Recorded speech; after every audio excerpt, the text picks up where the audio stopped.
Today's headlines. A Gallup International survey names the Philippines as the world's third happiest country. The military prepares to resume operations against the New People's Army after the end of the holiday truce. Filipinos abroad are warned against taking jobs suspected to be fake in Russia. And tourist arrivals in the Philippines go up despite various setbacks in 2017. Good day, I'm William Theo. Welcome to the PNA Newsroom.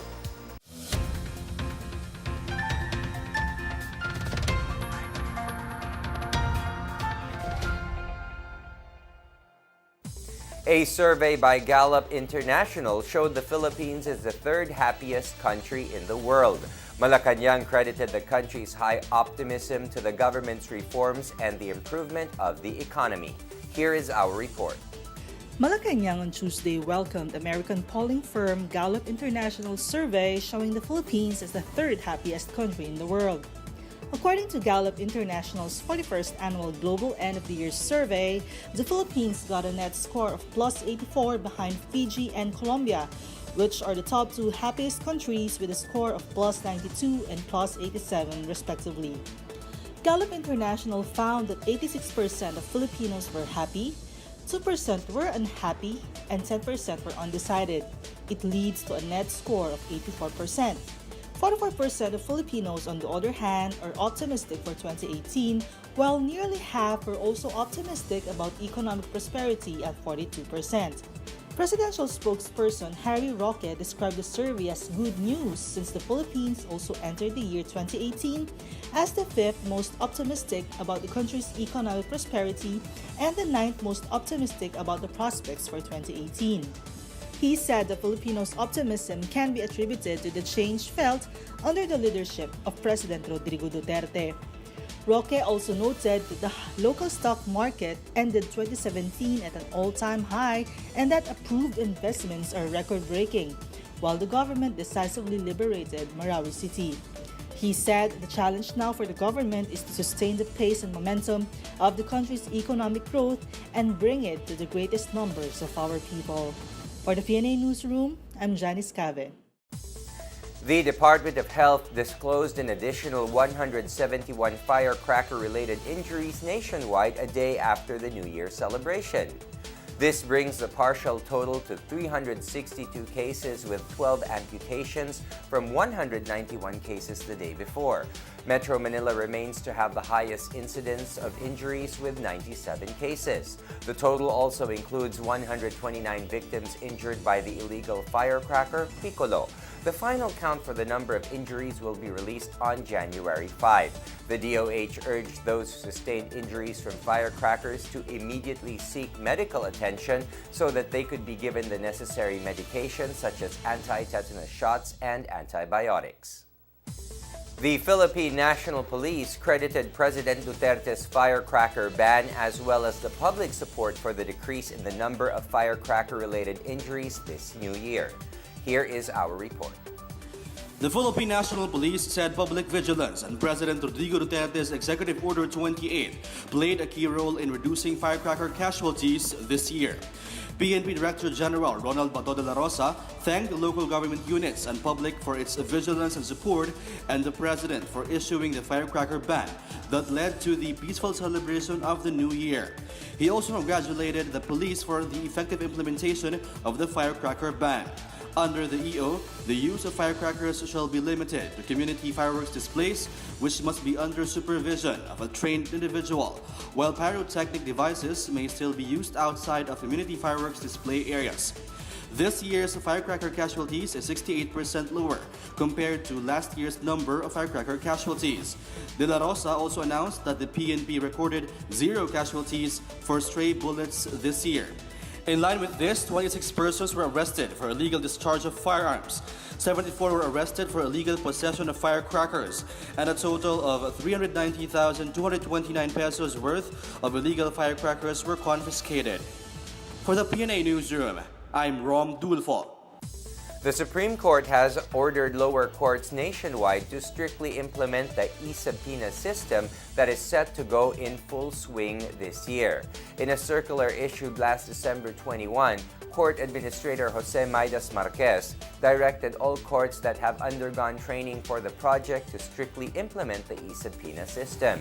He also ordered courts with account or connectivity issues to use contingency measures. The e-subpoena is an automated notification system that enables courts to send electronic subpoenas by email.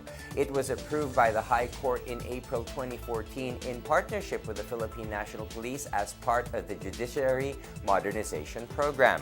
The system is expected to help in monitoring police compliance of subpoenas issued by the court and hasten the resolution of cases. The e-subpoena system was first used in selected courts in Quezon City, Lapu-Lapu, and Angeles City in 2015 and 2016.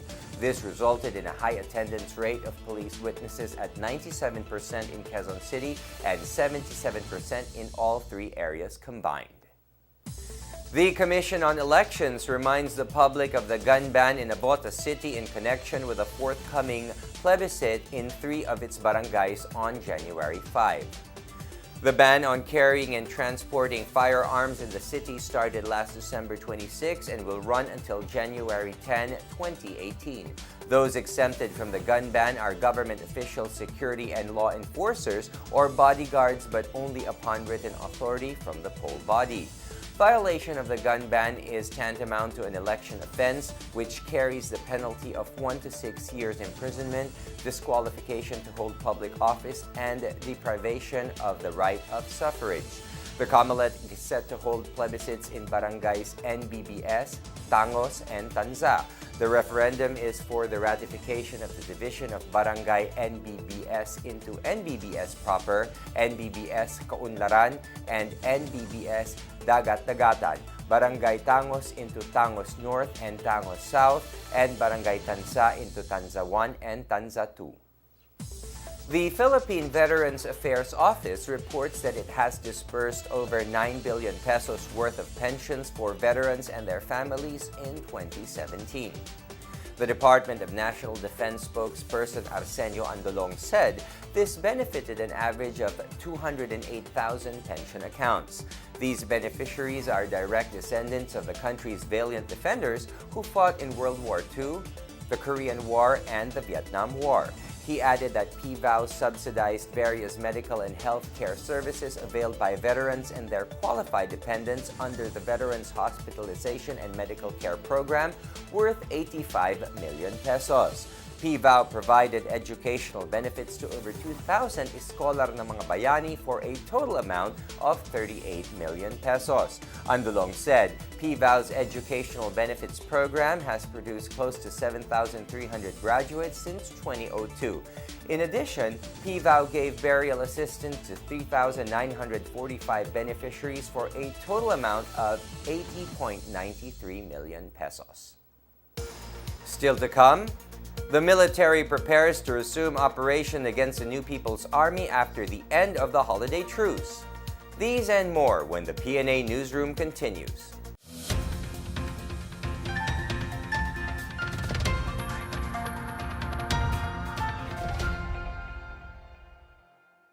Kamakailan ay bumisita ang inyong lingkod sa Cambodia para sa signing of Memorandum of Cooperation in the field of communications between the Philippines and the Kingdom of Cambodia. Bahagi ito ng mga hakbangin ng Presidential Communications Operations Office na mapalawak ang ugnayan at palitan ng kaalaman sa larangan ng komunikasyon at upang mapasigla ang ating pakikipag-ugnayan sa iba't ibang bansa. Kung makararating kayo sa Cambodia at personal na makikita ang kabuuan nito, masasabi ninyo na isa ito sa napakagandang lugar sa Asia na puno na makukulay at makasaysayang lugar. Paborito rin itong destinasyon ng mga kababayan nating overseas Filipino workers. Sa kasalukuyan ay may halos 6,000 Filipino na nagtatrabaho sa Cambodia at naka-employ sa mga paggawaan ng tela at mga restoran. Marami rin kasi sa kanila ay mga guro at iba pang profesional.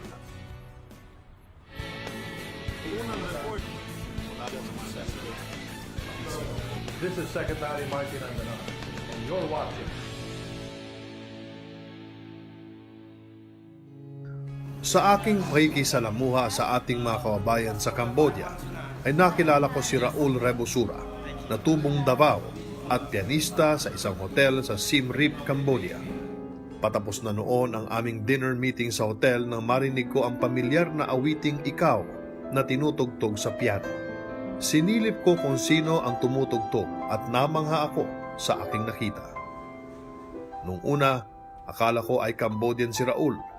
Labis akong natuwa nang malaman ko na isa pala siyang Filipino at dito sa Cambodia ipinamamalas ang kanyang talento. Para sa kasiyahan ng lahat ay nagjamming kami ni Raul at sinabayan ko ng kanta ang kanyang pagtugtog.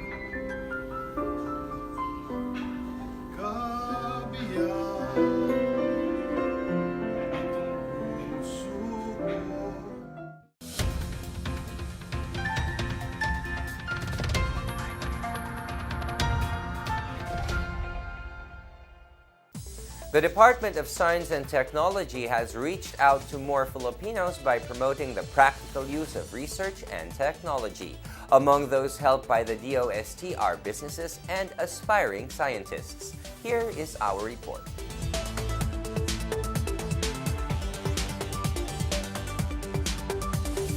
Research and technology assistance are the major highlights of the Department of Science and Technology for 2017. Secretary Fortunato de la Peña said the DOST assisted more than 1,000 R&D projects all over the country, with 65% already completed. The DOST Technology Application and Promotion Institute guides investors regarding the intellectual property system.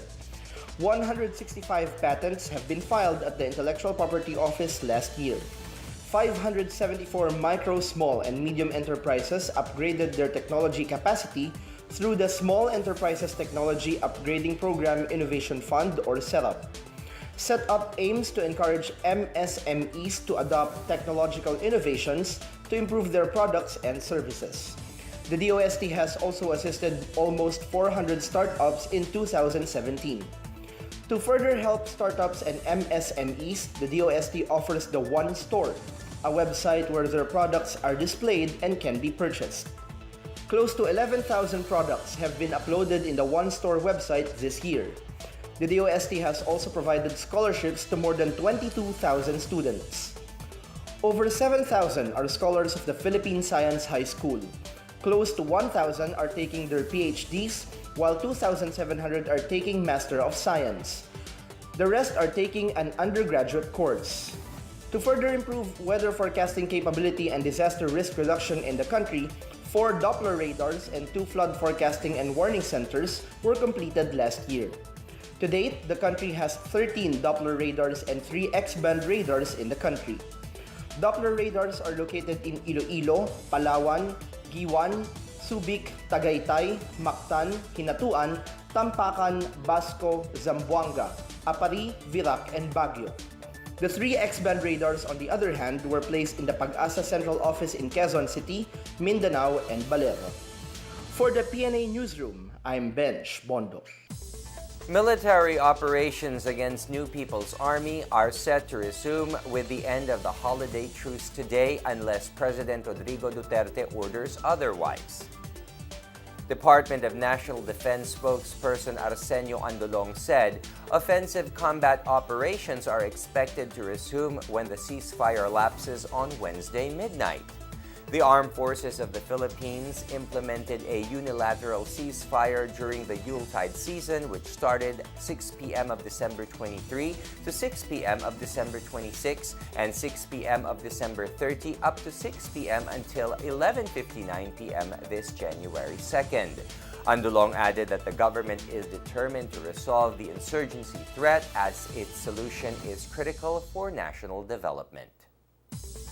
The Philippine Overseas Employment Administration warned Filipinos working in Hong Kong, Singapore, and Middle East against illegal recruitment of household service workers in Russia.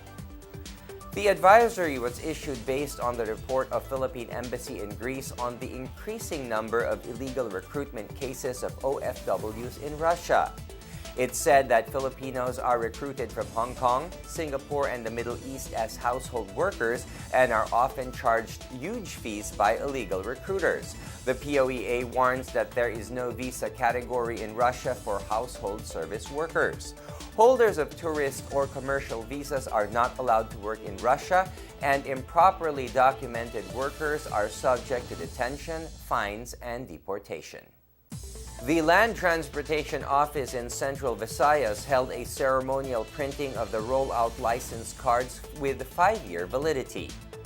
Presidential Assistant for the Visayas, Michael Dino, and Cebu Governor Hilario Davida III were among the officials witnessing the ceremonial printing at the LTO office along Natalio Bacalso Avenue. LTO-7 Director Alita Pulga said that 20 printing machines were allotted for Central Visayas, which will be installed in all licensing centers and extension offices. LTO-7 has more than 200,000 driver's license cards in backlog. The extension offices in the city of Mandaue, Cebu, Talisay, Lapu-Lapu, Tagbilaran, Dumaguete, as well as the driver's license renewal office in SM City and Robinson in Dumaguete City are set to address the backlogs. The new license card is laser engraved and made of polycarbonate material which contains several security features. Up next, tourist arrivals in the Philippines go up despite various setbacks in 2017. These and more when the PNA Newsroom returns.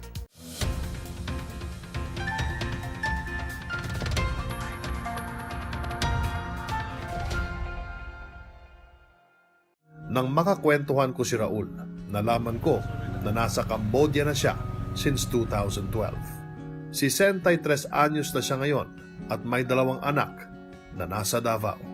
Naibahagi ni Raul na personal pala niyang kilala si Pangulong Rodrigo Roa Duterte dahil 1998 pa lamang ay tinutugtugan na niya ito kapag may okasyon sa Davao. Pagsisiwalat pa niya, ang atin daw mahal na Pangulo ay sadyang mahilig kumanta. Ako message is,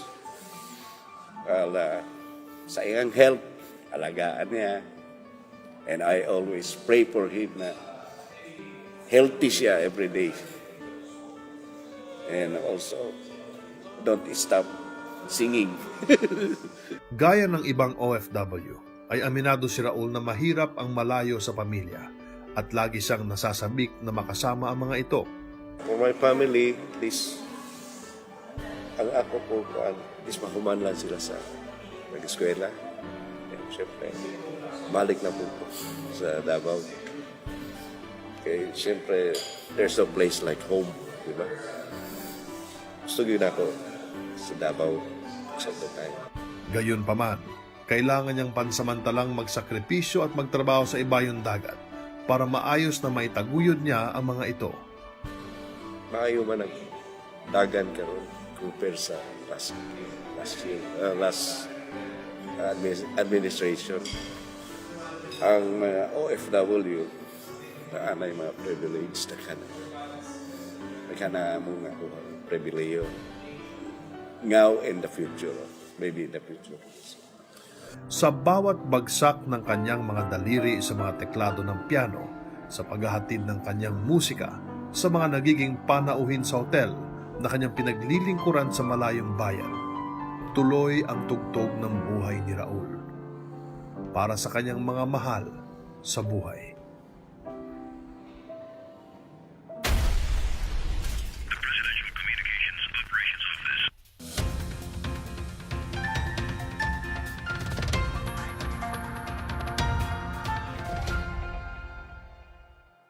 Alab Pilipinas looks to turn the tides as it hosts Malaysia in the first ASEAN Basketball League game for 2018.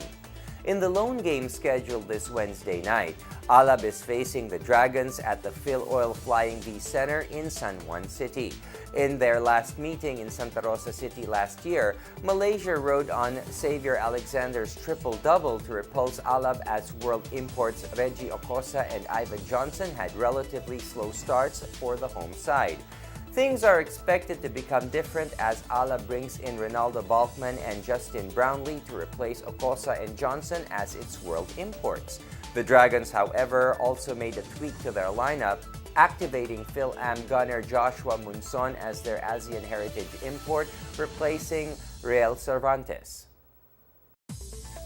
Cebuano Arthur Craig Pantino is set to compete in the Hong Kong International Tennis Federation Juniors Championships next week. Pantino said he will join the Group 4 tournament that will be held on January 15 to 20. Pantino, who is number 267 in the World Juniors rankings, will be accompanied by coaches Jun Toledo and Kenneth Salvo of the Philippine Tennis Academy. According to the ITF Juniors website, Pantino is the highest-ranked player in the main draw.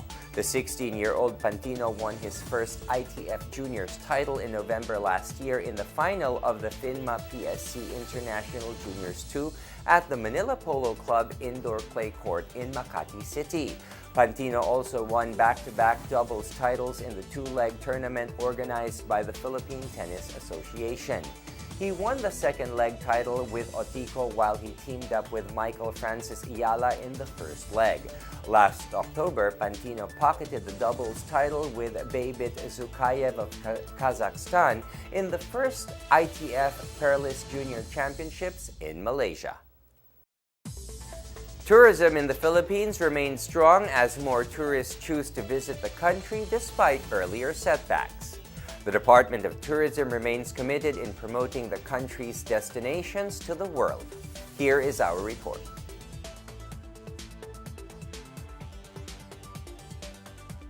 Despite setbacks and challenges, the Philippine tourism industry still managed to breach past figures in 2017, thanks to the country's hosting of the Miss Universe 2016 in January and the 31st ASEAN Summit in time for the bloc's 50th anniversary in November.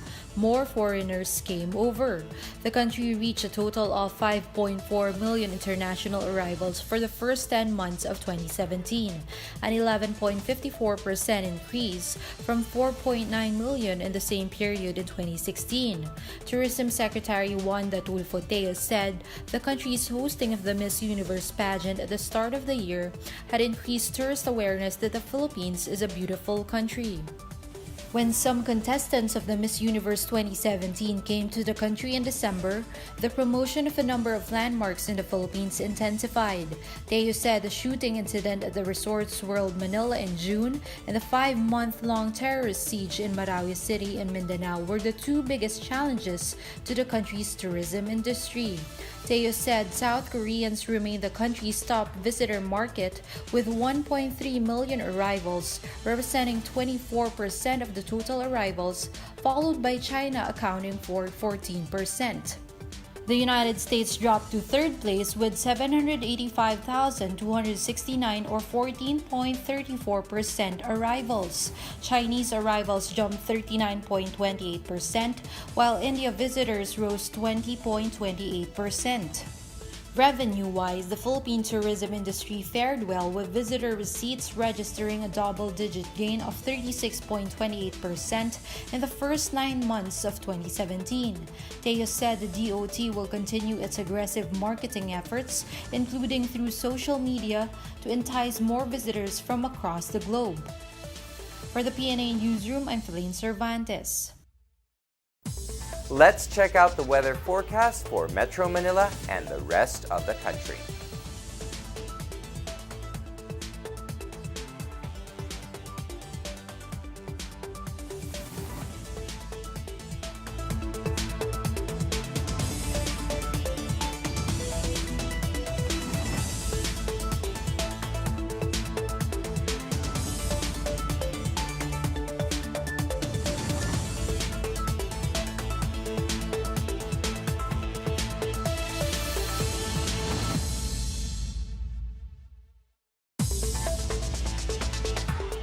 The Department of Foreign Affairs announced that issuance of passports with 10-year validity starts January 3. For the implementing rules and regulation of RA number 10928, only applicants 18 years old and above will be provided with 10-year valid passports. Those below 18 years old will be issued with one that has 5-year validity only. According to Jeronimo Saligin, officer in charge for DFA Office of Public Diplomacy, release cards are still observed for regular applications made from all DFA units. Meanwhile, for expedited applications made in DFA National Capital Region, The FAA expects to release the passports on January 12. Philippine passports issued before January 1, 2018 with 5-year validity will remain valid until expiration. Both booklets with 10-year and 5-year validity will not be having change in design, security features, and number of pages. There are also no changes in passport application fees. Additional costs may apply once the DFA add pages, change materials, and enhance security features for the passports. For the PNA Newsroom, I am Joyce Anel Rocamora. Let's take another look at today's headlines. A Gallup International survey names the Philippines as the world's third happiest country. The military prepares to resume operation against New People's Army after the end of the holiday truce. Filipinos abroad are warned against taking jobs suspected to be fake in Russia. And tourist arrivals in the Philippines go up despite various setbacks in 2017. To check out these and other stories, visit the PNA website or follow the Philippine News Agency on Facebook and Twitter. And that's your daily dose of the hottest news and the latest information that you need to know from the PNA Newsroom. I'm William Theo. Good day.